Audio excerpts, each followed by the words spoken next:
Každý človek je jedinečný. Každý človek je umelecké dielo. Toto dielo sa formuje od narodenia počas celého života a v podstate škola, učiteľ, školstvo má to šťastie, že môže vytvárať takýmto spôsobom budúcnosť národa. Ten, kto formuje, vytvára umelecké dielo, je umelec. Takže umelcom sú všetci učitelia, každý jeden, ktorý sa v triede postaví pred žiakov a snaží sa zosúladiť, dať do jednej harmónie melódiu jeho triedy. Takisto riaditeľ školy je umelcom, ale on už riadí nielen deti, formuje nielen deti, ale aj celý kolektív, ktorý v škole pracuje. No a najväčším alebo najvyšším dirigentom, ktorý riadi školstvo, je sám náš pán minister. Jeho úlohou je zosúladiť melódie, harmónie, piesne všetkých škôl na Slovensku.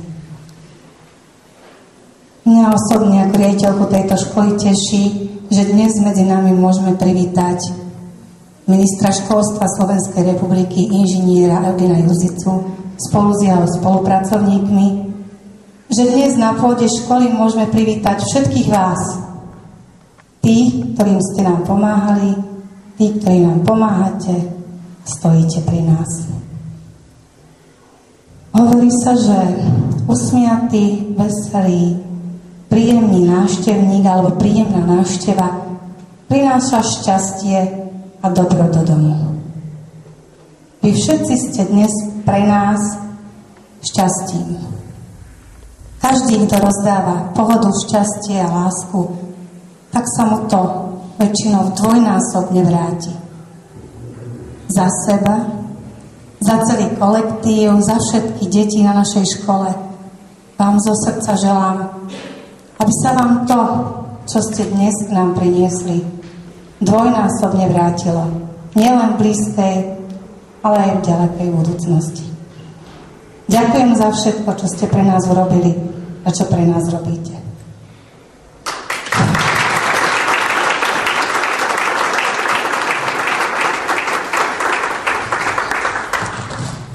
Milý pán minister, dovolte, aby som vám odozdala za nás, za všetkých, aspoň malú kyticu.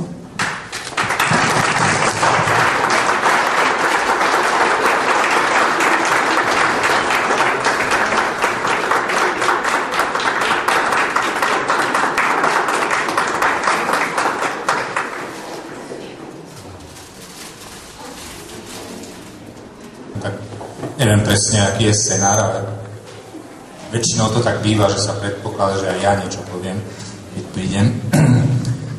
No najprv dobrý deň, vážení prítomní a milé deti.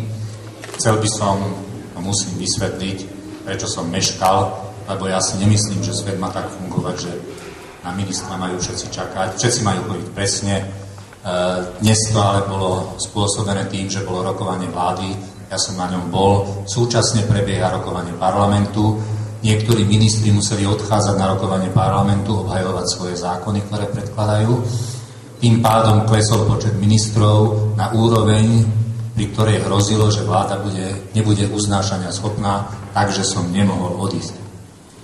No a teraz, čo mám na duši, hlavne je povedať, že ja už keď prídem na školu, tak sa pozerám, snažím sa pozerať deťom do očí a už z toho vidím, aká je duša tej školy. Samozrejme, že je dôležité, aká je budova, koľko máte počítačov. Viem, že v tejto budove je tých počítačov dosť, aj dobre napojenie na internet. Ale myslím si, som presvedčený, že tá duša je rozhodujúca. A tu už pri vchode som videl, že tie deti nemajú strach, že sa pozerajú rovno do očí ministrovi a im mu povedia, kam sa má podpísať. Nemajú s tým problémy, majú sebavedomie a to je dnes potrebné v tom dnešnom svete. A druhú vec, ktorú som odpozoroval, je, že toto teda je škola s dušou. Je to škola s dušou. Vidno nielen v tom, čo povedala pani riaditeľka, že láska rozsievaná sa vráti dvojnásobne. Možno, že nie vždy dvojnásobne, ale aj ja verím tomu, že tento vzťah funguje a mám pocit z tejto školy, z tých ľudí, ktorých som videl, ale aj z tej nástenky, aj z toho, čo som si prečítal o škole a z toho, čo som tu videl. Aj tie deti z materskej školy a potom aj tie staršie, toto sa nedá zahrať, toto je robené so srdcom a to sa dá robiť so srdcom len vtedy, keď tá škola tú dušu má. No takže